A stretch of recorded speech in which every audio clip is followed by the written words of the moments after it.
I'm Amy. A few years ago, I left the company I worked for and started working from home. There's a reason why I chose to be a remote worker. That reason is to take care of my father-in-law. A few years after I got married, my father-in-law became ill and needed care. I thought the timing was right, so I started working from home and lived with my in-laws and cared for my father-in-law while working. However, my mother-in-law doesn't think well of me working from home. She has never understood computers or my job and seems to think that income earned from a computer is tainted. Even though Sam also uses a computer for his job, I asked, Sam does a job that requires physical strength. Men are supposed to do that kind of work. It's different from someone like you who just plays with machines. My husband's job is indeed in construction, but he also uses a computer for it. Nowadays, there aren't many who draft by hand. I have told her this many times, but she doesn't trust what I say. Sam, can you please talk to her? I really do work from home, I pleaded. Even if I talk to her, it won't change anything, Sam replied. She doesn't trust what I say because I'm her daughter-in-law. It's normal for older people not to understand computers. Besides, it doesn't matter what others think as long as you are working. I don't really know what you do either, Sam admitted. What? I exclaimed. I understood that it might be hard for others to understand my job, but I didn't expect that from my husband. On top of that, since housework and my in-laws are my responsibility, I also cook, I continued. But they even complain about my cooking. I wanted Japanese food. I checked what you wanted for dinner. You said that whatever Sam wants is fine, I reminded her. He told me he wanted a hamburger steak. As long as it's tasty, it doesn't matter if it's roaster or Japanese, Sam interjected. To me, Western food tastes too strong, I confessed. But you don't have to eat it. It's hard for me to cook 2 different meals while working. What are you talking about? You don't really work that much, my mother-in-law retorted. I am working properly, I insisted. While my mother-in-law and I were arguing, my husband, who was next to us, seemed unable to stand the tense atmosphere and quickly left the room. Hey, can you at least clear the dishes? I've been working outside and I'm tired, Sam requested. You should do it, my mother-in-law replied. But I really need you to at least clear your own dishes, I pressed. Fine, my mother-in-law conceded. In the end, my mother-in-law cleared the dishes, disregarding what I had said. My husband, who always leaned on his mother since he's our only son, seemed to find me nagging. Although I tried my best to improve the situation, every time my mother-in-law interfered, I found myself silenced. My bedridden father-in-law was always there to listen to my complaints. Because you're so much trouble, Amy, my father-in-law comforted me. No, you are not at fault. Please don't worry about it, I reassured him. Your mother-in-law has always been overly fond of our only son, Sam, since he was a child, my father-in-law confided.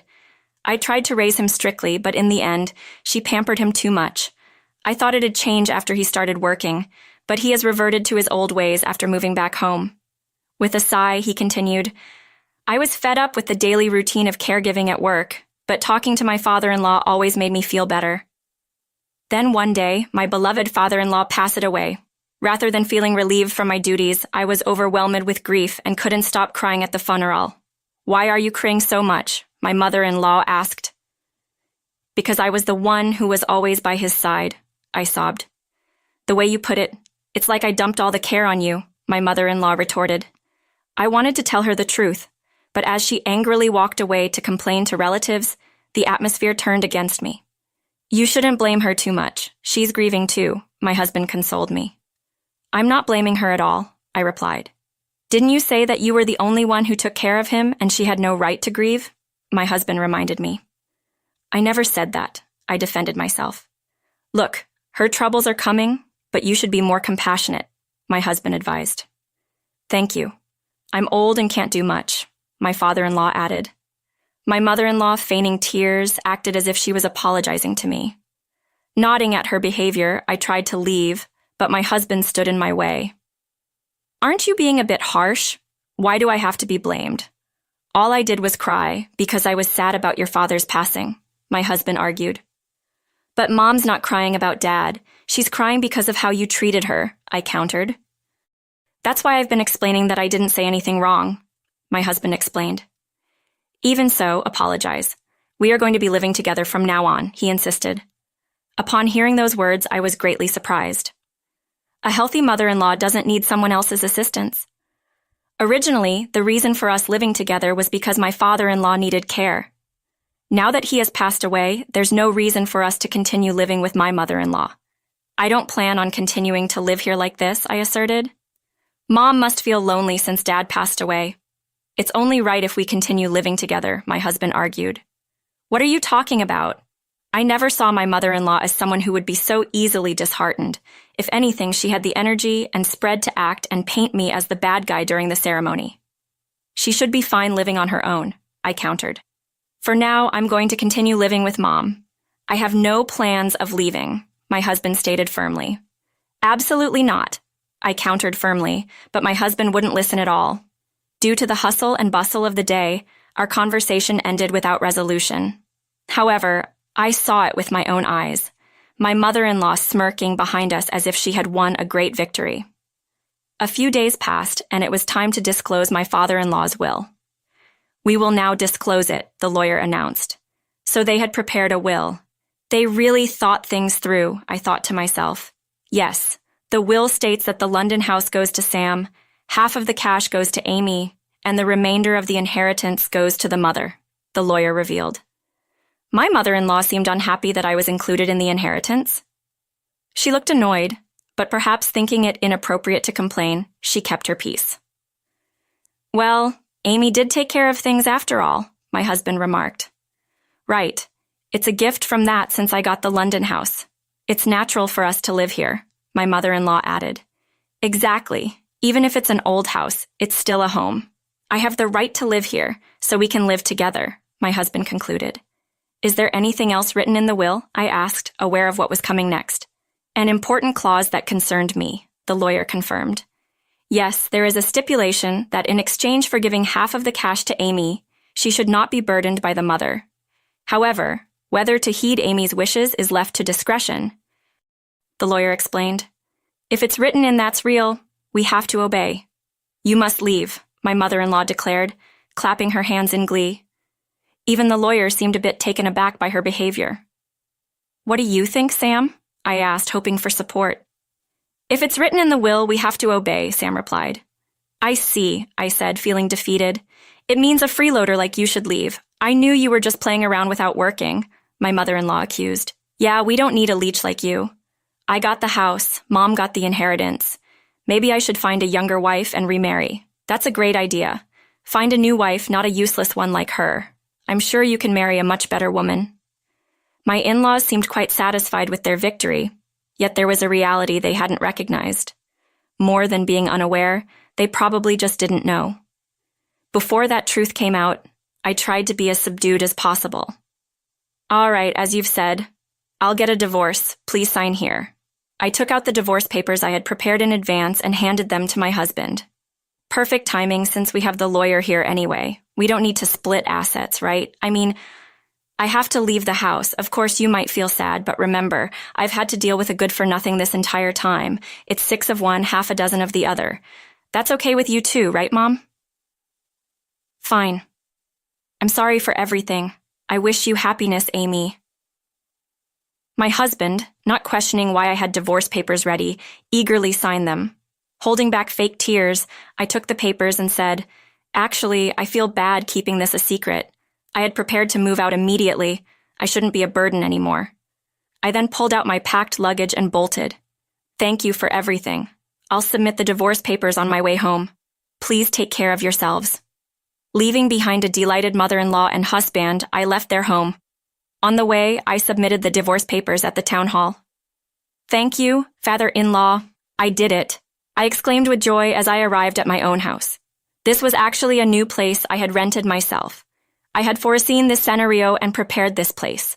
The reason for my readiness goes back to when I was caring for him. Amy, after I'm gone, you should leave the house, he said. I was shocked, never expecting him to say that. Oh, I'm sorry. I'm not saying that because I don't like you. Child, but I can't imagine that the son and daughter-in-law will continue to take care of you in the future. They will probably continue to belittle and bully my wife. I can't even listen to him complain like this when I'm gone. Oh, you know that, don't you? I don't have parents, so I have nowhere to go. I know. That's why I want you to rent a place before I pass away. Use this money for all the rent.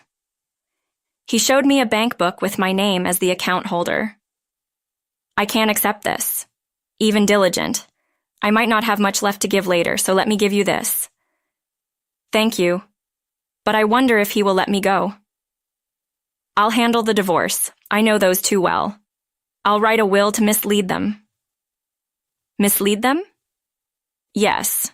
It's a gamble. But will you cooperate? Understood. I'll help you. There was such a story behind the will. My husband didn't realize the truth, and together with his mother, he pushed me out. I had promised my father-in-law that if my husband didn't stand by me, I'd specify that you shouldn't be burdened, meaning Amy, who's single-handedly supporting the household, shouldn't have added burdens. You knew. Their spending habits are bad. Justice's salary isn't enough. Telling me this, he left. In truth, I was earning about $2,000 through my work from home, and I was the one covering living expenses. My mother-in-law, reminiscent of the days when her husband was earning well, continuously spent on luxuries. I was the one ensuring their lavish lifestyle. If he divorced me, such a life wouldn't be sustainable. I also mentioned that they should listen to you. Why is that? If it's written this way, they'll interpret it to their advantage. They probably think they can kick Amy out. Amy, you're still young. There's a bright future ahead of you, so please find happiness. Dead. Thank you. After that, the will was disclosed. With a slight hope, I wished that my husband would say we should leave together, but it wasn't like that at all. That's when I decided, I can leave. Let's part ways. I am truly grateful to my father-in-law. If things continued as they were, I would have been trapped in that house forever. After some time, I received a message from my husband. Amy, it's been a while. Where are you now? Why aren't we strangers now? If I left anything behind, please throw it away. I haven't taken everything I need. No, actually, I was thinking, maybe we could get back together. Did the electricity get cut off by any chance? How did you know that? I suspected it might happen, but I never thought it would actually come true. Life's been tough since you left. I can't even go out for drinks or play pachinko. Of course it is. Do you know how much I was earning? I didn't realize. You didn't want to understand. How much do you think you make monthly? About $2,000. Not only am I free from caregiving, but I also don't have to look after 2 grown-up children anymore. Thanks to that, I can earn even more. Thanks that much? My mother-in-law saw it as a game, but I was working as a designer from home and had an income of $400,000 even after saving my job. So it is no surprise that my income has increased now that I'm able to work even more. To put it another way, if you want to maintain the same lifestyle, you will need an extra $2,000 a month. Suddenly, I remembered something. By the way, didn't your mother receive some cash? We spent all of it. I was left speechless when I heard that. The inheritance received, even though I got half of it in cash, was probably in the high 7 figures, and they spent it all in just over 2 months. But I don't care anymore. You will get a new young wife, right? I hope you're happy. I can even find a girlfriend with this lifestyle. That's your own fart. I'm going to change my phone number soon, so I won't be able to contact you anymore. Maybe you should consider selling the house. Goodbye. Saying that, I ended the call. Later, when I happened to pass by my in-laws' house, the land where their house stood had been turned into a coin-operated parking lot. Upon inquiring with a local, I learned that right after the call, the house was put up for sale. It didn't sell, so it was demolished and eventually became the current parking lot.